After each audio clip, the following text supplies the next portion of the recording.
This right here is the KTM 390 Enduro R, a new dual sport that's on offer from KTM. Now I've been lucky enough to get some seat time on this bike, testing it out both on-road and off-road to see if it lives up to the dual sport name. So in this video, I'm going to be running you through my thoughts of the 390 Enduro R. Is it worth buying? Did I like it? How does it compare to the competition? Let's get into the video and find out.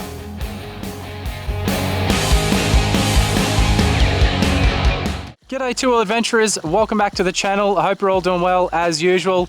Here it is, KTM's 390 Enduro R, and I've been lucky enough to be riding around on this thing over the past couple of days, doing some rider training and an awesome adventure ride which we've just finished up today, around about 200 kilometers here along the Great Dividing Range.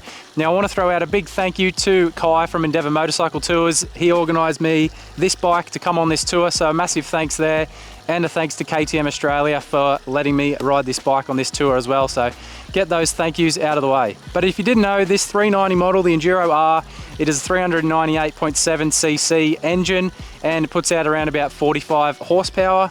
It is sold as a dual sport option, so when you compare it to the Adventure, it's got the smaller tank, it doesn't have the rally screen, all of those sort of things, but for the majority, the bike is the same. It's got the 21-inch front tyre and the 18-inch rear. It comes with the WP Apex suspension, fully adjustable as well. As I did say, the tank is smaller. This is a 9-litre fuel tank, so you're not going to get quite as far on this bike, but it obviously means it does weigh less. This weighs in at 165 kilograms wet. And one other thing to mention is that the seat height on this Enduro model is slightly taller than the Adventure model. This seat height comes in at 890 millimeters. So over the past couple of days on the Enduro R, I've tackled a lot of different terrains.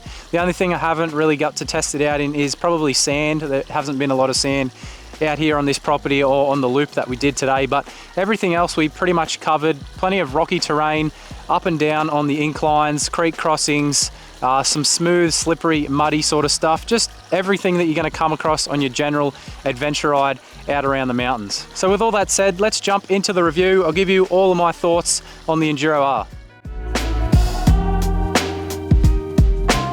Now let's start straight with comfort and ergonomics of the bike. Now me, myself, I'm 6 foot, which is I think around 180 centimeters tall, something like that. I feel like I'm a pretty average sort of size rider. So this bike really suits me with this rider triangle setup. You got these pegs down here, which are a pretty decent size for a start point. You probably could make them a little bit larger, but as a start point on this bike, they're pretty good.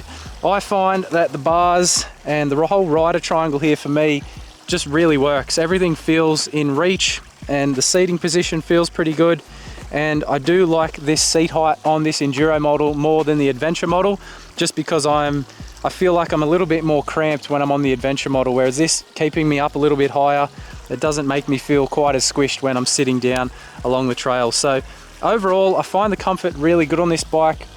I do prefer this seat over the Adventure model, as I did say, because of the height, but I really do think it's more comfortable. I am going to have a look and see if it's possible to interchange these seats, because I would really like to switch my Adventure model seat out with this Enduro model.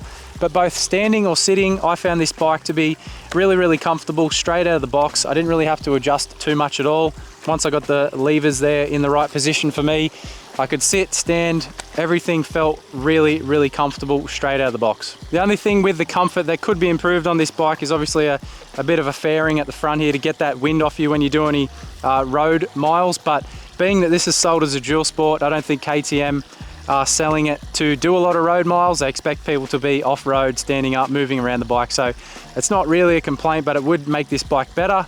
But that being said, if you wanted that, you'd probably just go and buy the Adventure model, which already has one of those. So not a massive complaint, but it would improve the bike. So moving on to the engine and gearbox of this 390 Enduro, let's just put it straight out there that this engine is not going to blow anyone away with its power, that is for sure. It's not going to blow your socks off on-road or off-road at all. It is a pretty smooth power delivery, I find, but it is a bike that likes to be revved and kept around that 5,000 RPM. That's where you're going to see the most performance out of this thing. It does lack a little bit down low to start with. So if you are someone like me who's used to riding along, just chugging a bike away and just cruising, it may take a little bit of an adjustment to get used to this bike. I feel like I'm used to it now after riding the 390 on my bike, the Adventure model, and on this over the last couple of days. So it may just take a bit of an adjustment. It does like to be revved. But if any of you are thinking that this 390 engine, you can compare it to a 350 EXC or something like that, that's just not the case. They're completely different bikes. This thing weighs a lot more than one of those Enduro models, so I think it's a really unfair comparison to compare this Enduro R to any of those actual Enduro bikes. It would suit a beginner rider, definitely, and I feel like it would suit up to someone in the intermediate category, which I feel I am in that intermediate category. But if you're looking at the end of intermediate, maybe moving to advanced, and you really want to push this bike, you're probably going to want a little bit more power out of your bike. It's got enough power for on-road as well. You can have plenty of fun through the twisties, and you can sit on 100, 110 kilometers an hour just fine in 6th gear. As for the gearbox, this bike is obviously a 6-speed, and this Enduro model right here has the quick shifter unlocked. So if you do want a quick shifter on your bike, if you plan on buying one of these, you do have to pay extra to get KTM to unlock that software on here, which does suck a little bit. It would be nice if it just came with the bike, but it is what it is. So testing out that quick shifter over the last couple of days was absolutely awesome. It felt really, really good. The only time I didn't like it, which obviously is probably my fault as well, but if you don't have the revs up enough for that gear change, it'll be a very clunky gear change. It'll flick you into the gear and it'll have a little bit of a delay, and then it'll push you forwards. So if you are going to use that quick shifter, just make sure you rev the bike out all the way to that gear change to make it as smooth as possible. I used it most of the time while riding it, and I think I definitely will try and get that unlocked on my very own Adventure 390. The gear changes themselves are pretty smooth, really easy to do. The gear lever's in a great spot. I didn't really have any issues with that at all. I did find myself bumping into neutral a few times here and there, but I think it's just this bike likes to be revved.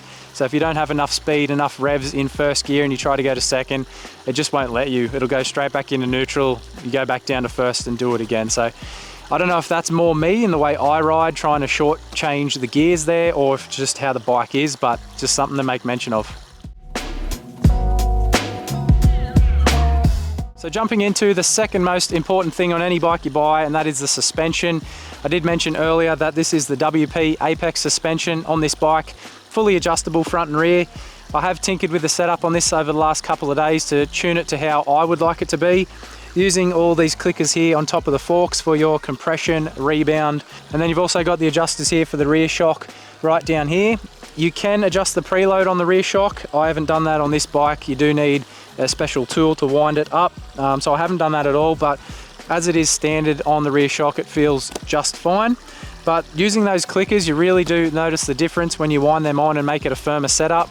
I'm pretty close to being as firm as you can make it on this bike. That's just how I like it, but if you want it to be a bit more of a comfortable ride, you can dial that back nice and easy with these clickers up on top. And just for reference, I'm 90 kilograms plus all my gear that I have on. I'm probably closer to about 100 kilos once I'm on top of this bike, and it suits me just fine. I would like to adjust the preload, but couldn't do that, as I did just say. But I feel like the suspension on this bike is going to be good for about 90% of the time, 90% of people. It does a great job, but I feel like there's that 10% at the end where it's just lacking that little bit. I did find over today and yesterday, there was a few times where I pushed it a little bit too far. I did find the end of the forks at the front there, but that's probably doing things that this bike isn't really designed to do. So to be fair, if it's doing its normal adventure kind of riding along the trails, all that sort of stuff, it performs absolutely unreal, I think. It's just if you want that little bit extra, you're gonna find the end of it, and you're probably gonna want to either upgrade the suspension on this or look at a different bike. But for beginners, even into intermediate riders, I think it's gonna do just fine. But I think if you're an advanced rider, or if you're on the end of intermediate looking to push to the advanced section, I think it's going to be lacking just a little bit. And then also, if you go and chuck luggage on the back of this bike, if you want to go camping, do a big adventure, I think that's probably going to weigh it down even more at the back, and maybe a new different spring may be needed. But it's always very hard for manufacturers to set up a bike suspension to suit everyone. It's never going to happen. So I think out of the box, and for what the price point of this bike is, I think they've done a really good job. I mean, for a bike at this price point to have fully adjustable suspension is absolutely unreal. For a beginner to jump on a bike like this and be able to tweak the suspension is really cool.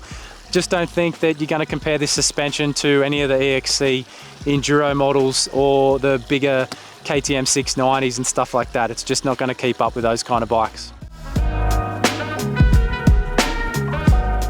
Now, as for the electronics and tech on this bike, It actually does have a pretty cool setup for what this bike's price point is, but up front here you've got the 4.2-inch TFT display, and that gives you access to pretty much everything you need. There's not a whole lot of information you need on there, but it does give you access to your ride modes, and you can tweak the setup there with your ABS and traction control settings. And it makes it really easy and simple to do with this toggle switch here on the left.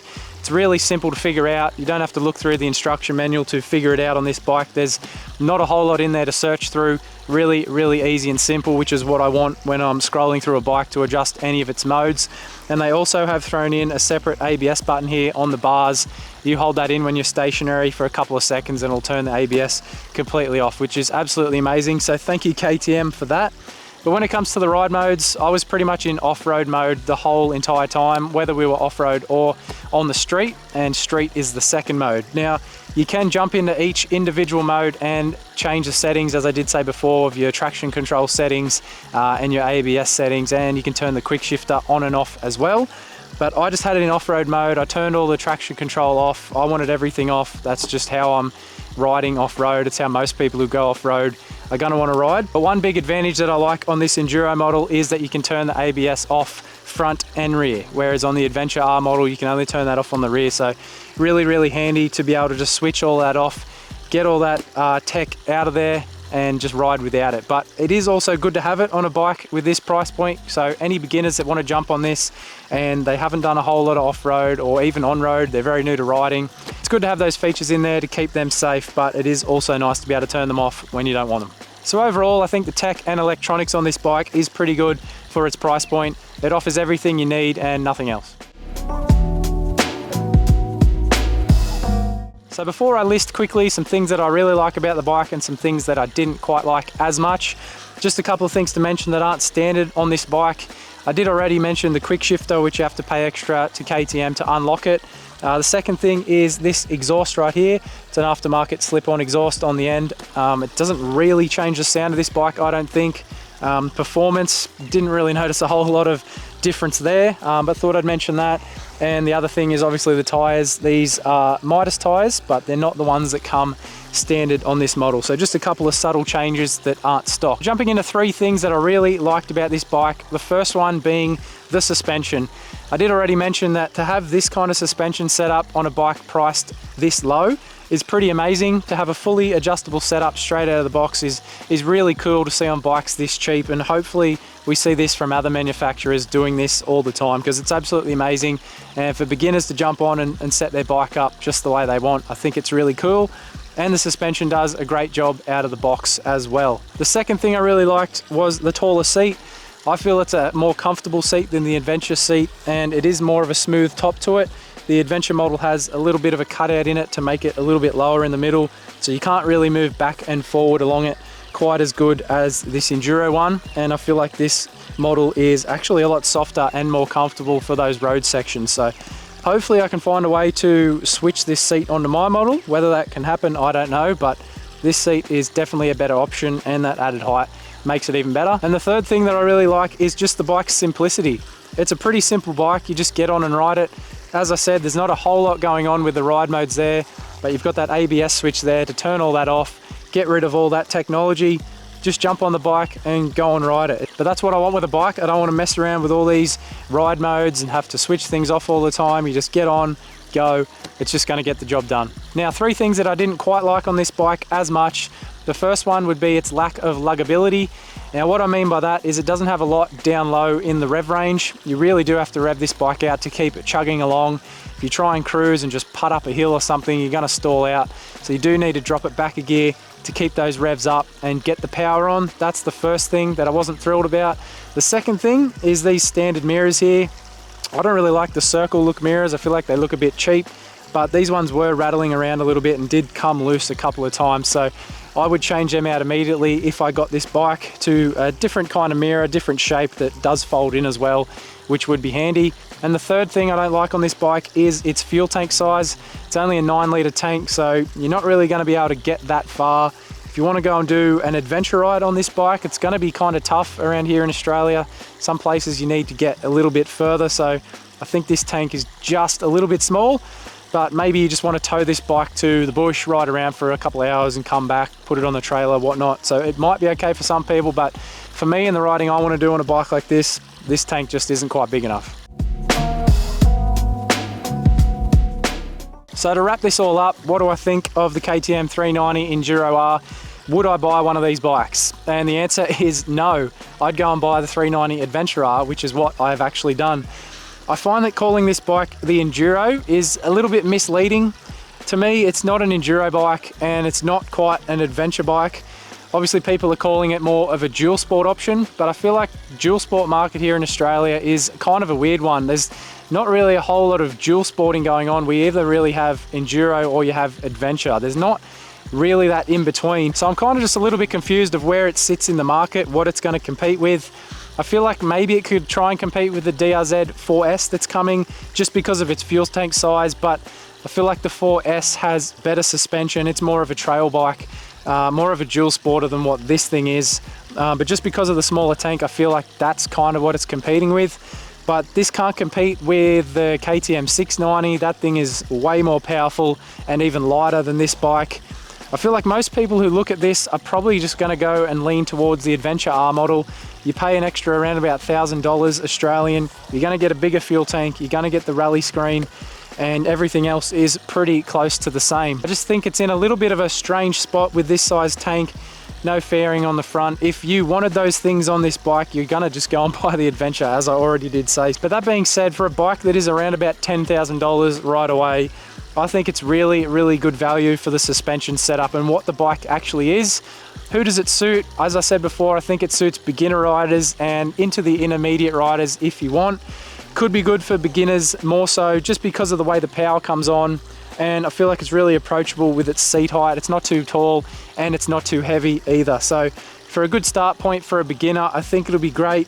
If you want to just tow your bike in and ride the trails and come back, do a little short stint on the road, this is going to do the road a lot better than any Enduro bike out there. It's a lot more comfortable and smooth on the pavement than any of those bikes. So if that's what you want out of your bike, maybe this is something you lean towards. But for me personally, if I was buying this kind of bike, I'm just going to go straight to the adventure model, bigger tank, fairing, and it's just set to go on big adventures, and it performs very, very similar. But that wraps up my review of KTM's 390 Enduro R here. I've had an absolutely awesome time on the bike. It is a really fun bike, just not quite sure who it suits, and it doesn't really suit what I want to get out of a bike. But as I said, for the price point, really, really good value. But if you did enjoy this video, make sure you like it before you go and get subscribed to the channel. Join the Two Wheel Adventure crew. I'd love for you to stick around. I will put out some more content on my very own KTM Adventure R 390. There'll be a review on that coming very shortly. I'm just waiting till I get to around about 1,000 kilometers on that bike for its first service and see how it goes. And also I'm heading out again tomorrow with this bike and the Adventure R. Then we're going to compare this and the Adventure model side by side. So it should be a really fun one. So yeah, make sure you get subscribed before you go. Thanks so much for watching. I really appreciate all the support. Check all the links down below in the video's description. Support the channel, support all of my partners down there as well. I really appreciate any and all of your support. Thanks so much for watching again. Ride safe in your own two-wheel adventures. See you next time. Boys are doing well.